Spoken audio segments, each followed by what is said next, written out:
plus by moment as a function of x is equal to 0. So m as a function of x is equal to px over 2. Okay, so that is what we have. All right. So if we are going to sketch, now we're going to sketch the shear force and bending moment equation from 0 to L over 2. Okay, how does it look like? So we are going, so this is equation number 1, and this is equation number 2. So let's see, can I squeeze? No, I can't squeeze. Oh, okay. I'm going to do on the same page. It's easier for you. So if we draw, okay, the shear force diagram.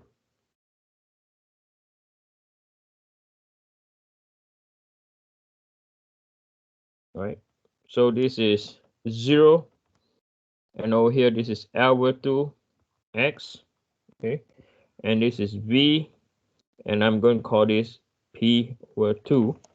Right, our shear force, right, will look like this, and then at L over 2 it will come down. Okay, it will come down. Okay, sorry, I'll draw how much it will come down by. Okay, I do apologize for this. I only will draw up to P over 2 is because the cantilever beam only, it will also stop at P over 2, okay?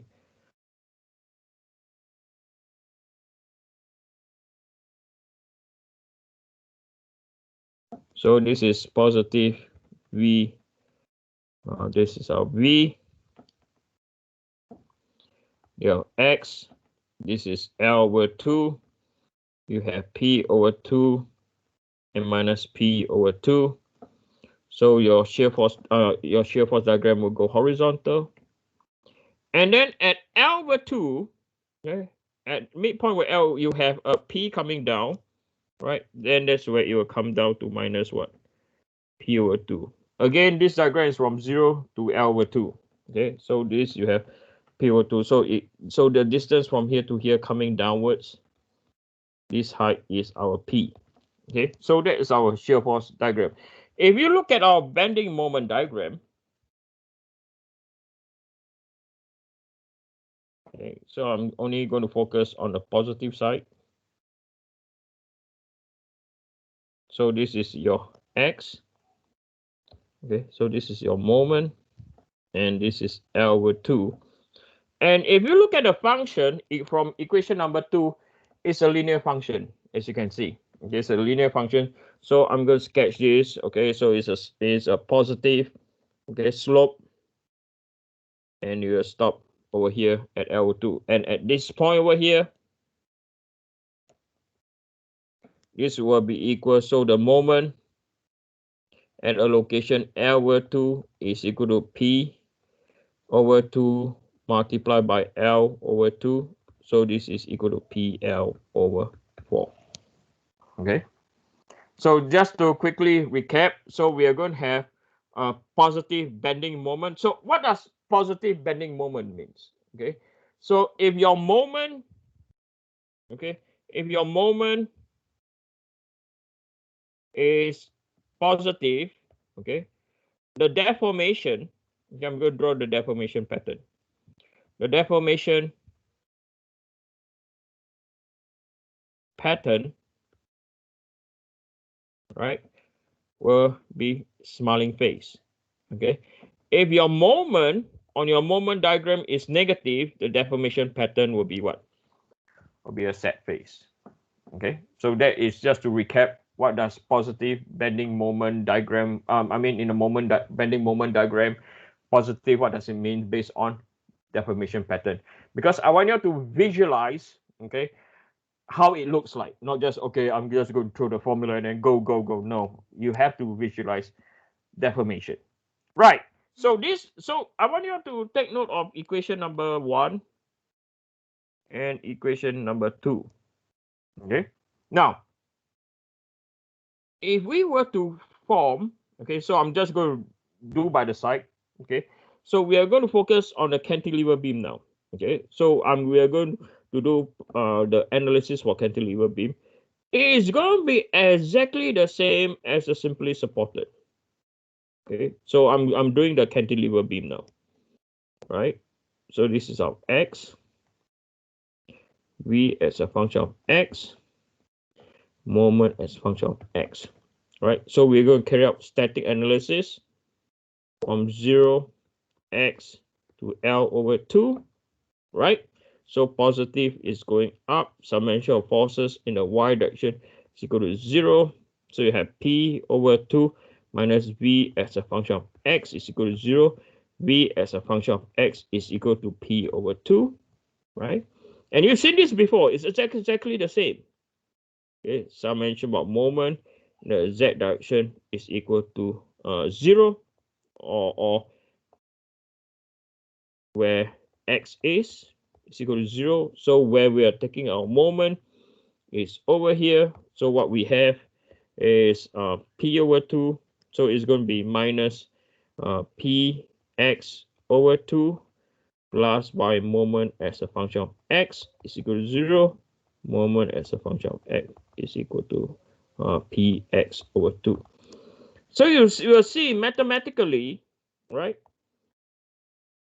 When you're analyzing a cantilever beam and a simply supported up to a distance of 0, x to L over 2, right? The equations are all the same. Okay, you can, oops, sorry. You can see over here, the equations are all the same. So equation 1 and equation 2, they are highlighted in yellow, and the two highlight equations are exactly the same. So failure will occur at point B is because the bending moment is the maximum. Okay, the bending moment is maximum. Okay, right. So now we are going to do a problem. Okay, we're going to do an example. Okay, so this example you can find over here. Okay, so if you were to go to your the diagram or the avenue to learn, you can download these figures. Okay, so let's look at this first example. Okay,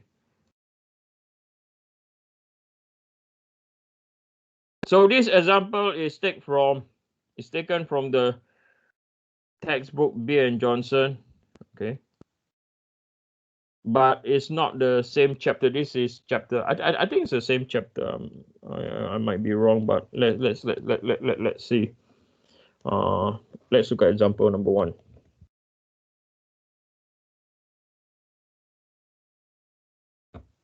Okay, so the for the beam and loading show, determine the maximum normal stress due to bending on a transverse section at C. Okay, now for this case, okay, I'm going to change the question a bit. They want us to look at point C. Okay, so we will look at point C. Okay, we will look at point C, and we also will look at where the actual maximum bending. For now, I have not a clue where the actual maximum bending is. I'll tell you that I have not a clue. Okay, so this structure is simply supported beam, right? At point C, there's 3 kilonewton of load.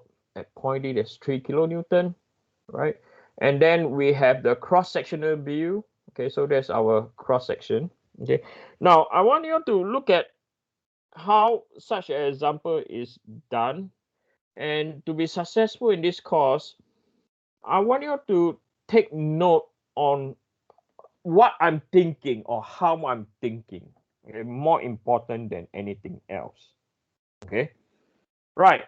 So this structure, okay, we are going to determine the maximum normal stresses. Okay, right. So we are going to draw. So first thing of all, we have to construct our transformation, telling the audience where is x and y direction. So over here,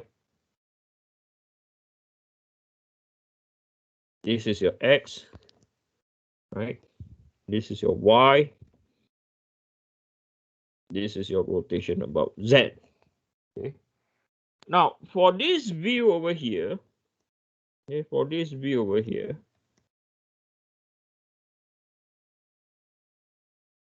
right? If we were to draw the transformation, so this is a cross-sectional view, okay? So this is our Y.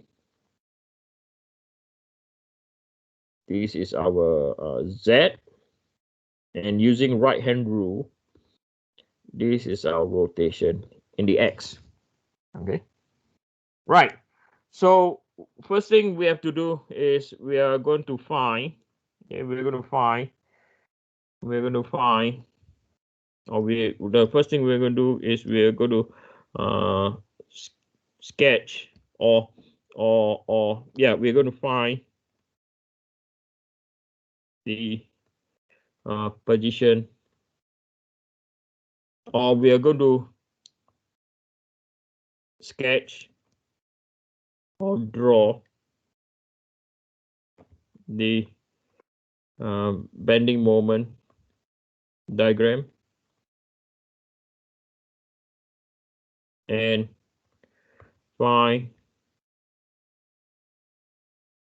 the bending moment equation. Okay, so that's what we're going to do first. Okay, right. So this problem says find the stresses at section C. Okay, now question for you guys: where is this structure going to fail? More important. I know this question say I want to know what is at C, but I have to ask you, where do you think this will fail? Anyone? Where is this structure going to fail? Anyone, please? Hello? I know it's a small class, 2, 4, 6, 8 of you. Okay, by right there should be 14. Okay, so anyone, any idea where is this going to fail? In between C and D. Yeah, spot on. Okay. So to be very precise, it's going to fail. I'm going to call this at point E. Okay, it's going to fail exactly over there. Okay. But we will attempt what the question asks. Okay, C, then we will do E. Okay, and I want you to see the difference. Okay. So the first thing of all is we have to do our draw a free body diagram, or we have to find the reactions at point A and also point B. Okay, so we have to construct our free body diagram. Okay, so we're going to. So this is also a recall on 2P. I believe you all can remember, but I want you to recall. So this will be our AY. And over here will be our BY. Okay. And then we have point C and point D, right? So they have 3 kilonewton.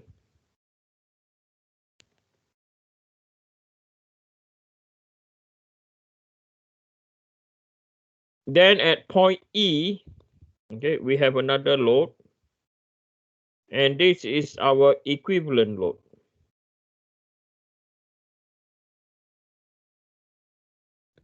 Okay. So let's look at the equivalent load just to recap quickly. Okay, the equivalent load for or to represent, okay, to represent the distributed load.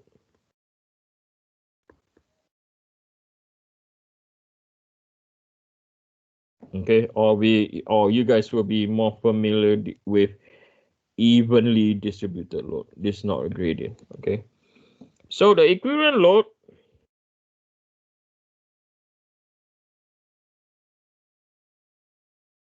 will be equal to 1.8 times 10 to the power 3 multiplied by 1.5 3 times. Okay.